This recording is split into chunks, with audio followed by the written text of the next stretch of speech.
Hey everybody, Rob Veno here, WagerTalk TV, WagerTalk.com. We're here today with a couple of college basketball free plays with analysis. We're going to look at the SEC. We're going to look to the Big 12, Florida, South Carolina, Kansas, TCU to be more specific. But first, let me tell everybody about this week's special offer from WagerTalk. You can get a 7-day all access pass. All access meaning you get every single play released from every single sport that I do: NBA, college basketball, NFL football. You get them all. Even 5% blue chips are included in the package. 7 days for just $77. They've reduced it to $11 a day. You can get that package right now over at wagertalk.com. Once again, 7-day all access for just $77. Hugely reduced price. Go ahead and pick yours up now. It'll run you right through the next 7 days of action. We're going to look first here at the SEC. Florida at South Carolina. Florida opens 10, 143.5, pushes to minus 11 and 145. Little movement in the total. Take a look real quick at the recent results of these two. Florida comes in off an 84-60 destruction at home of Texas last weekend, while South Carolina went to 0-5 in SEC play, got blown out 82-62 by Oklahoma. South Carolina has now stayed under their team total in all 5 conference games. Look at the matchup in this situation here. Matchup especially here because there's some real advantages for the Gators in this one. South Carolina, it's a poor ball handling team, 244th in the country in turnover percentage. And they're only middle of the road where offensive rebounding is concerned. That's not a good combination. Turn the ball over and don't offensive rebound to give yourself second chances. Basically tells you that when they do get a shot up, it's 1 and out. And again, it doesn't bode well because of the way they match up with Florida here. This is a really strong defensive rebounding team. And better yet, they're an elite fast break team, number 5 in the nation in fast break points scored per game. So you got a team that gets to the defensive boards against a team that doesn't offensive rebound. They kick and go. Could be a long night for South Carolina here. Florida is one of the fastest tempo teams in the country, 27th quickest as far as offensive length of possession is concerned, and they do crush the offensive glass. So on their own end, they get second chance opportunities. Number 4 in college basketball in offensive rebounding. All of that said, there's one strong look for me here. Again, South Carolina stayed under in all 5 of their conference games. The only time they've gotten over tonight's team total was once against Alabama, which is an ultra-fast team, even faster than Florida. 3 teams out of the 5 that South Carolina has played have gone over 80 points in their matchup. And that's the way I'm going to look here. The Gamecocks are now 15th in a 16-team SEC league in defensive efficiency. They've allowed at least 55% field goal shooting in 3 of the 5 games. Florida scored over 80 in 3 of their 5.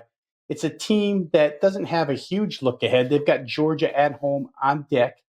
And Florida at 3-2 is staring up at 5 teams in the SEC standings. I think they'll be focused and motivated to start climbing that ladder here. Their team totals posted at 77.5.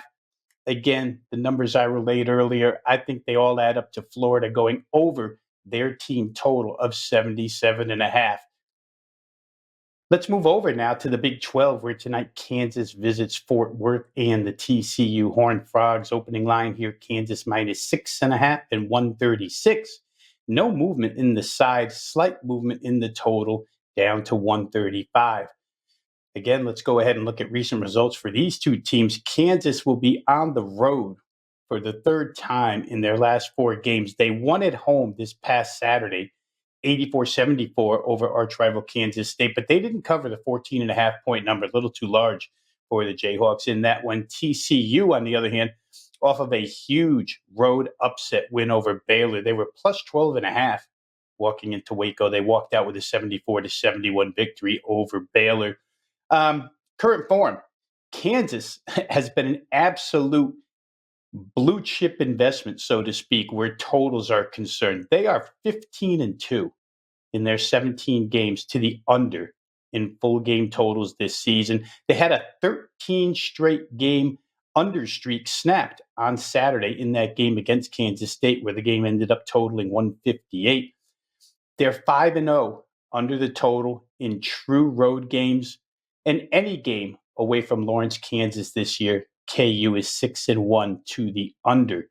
TCU has also been an under magnet recently. They're 6-2 in their last 8 games. They themselves had a 4-game under streak snapped on Saturday in that win over Baylor. They're 4-2 to the under inside Big 12 play. Looking at the matchups here, anytime Kansas plays, the initial look is, can the opponent match up with Jayhawks center Hunter Dickinson? Do they have the size to combat him? TCU's been moderately effective defending the rim. They're number 139 in the nation. They allow 57.8% of field goals at the rim. But their 6'11 Ernest Uday, their center, 6'11 center Ernest Uday, is a shot blocker. He's number 6 in the Big 12 in block shots. That's better than Hunter Dickinson, who's number 7. So they do have some last line of defense on this team. Kansas, however, they defend real well, number 7 in the country at the rim, so they have an advantage there. I think the key to each defense, forget about the size, forget about the shot blocking. These two teams thrive on forcing you to extend your possessions. Believe it or not, Kansas is 348th in the nation in opponents' length of possession time. TCU is 353rd. I believe there's only 364 teams in Division I. So these are two teams that get you into the half court and force you to pass it around, make you take a long, long time to shoot. That's really one of the main reasons why they played so many unders. On the boards, these teams, they have a lot of the same strengths, but the defensive rebounding edge does go to Kansas in this particular game. Not a lot to separate their styles here.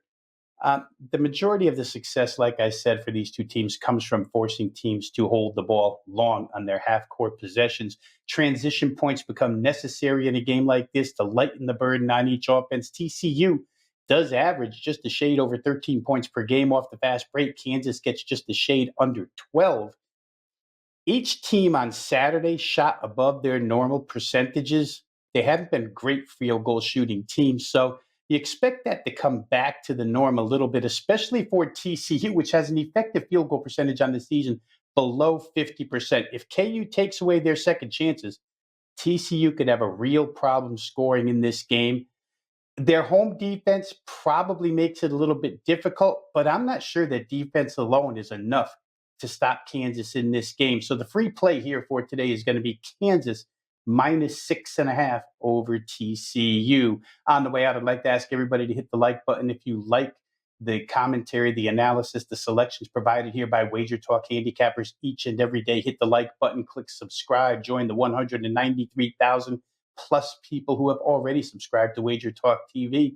If you have a comment on this Kansas TCU game or any game on the college slate tonight, NBA included, go ahead and drop it in the comment section. I try to get to those as quickly as I can.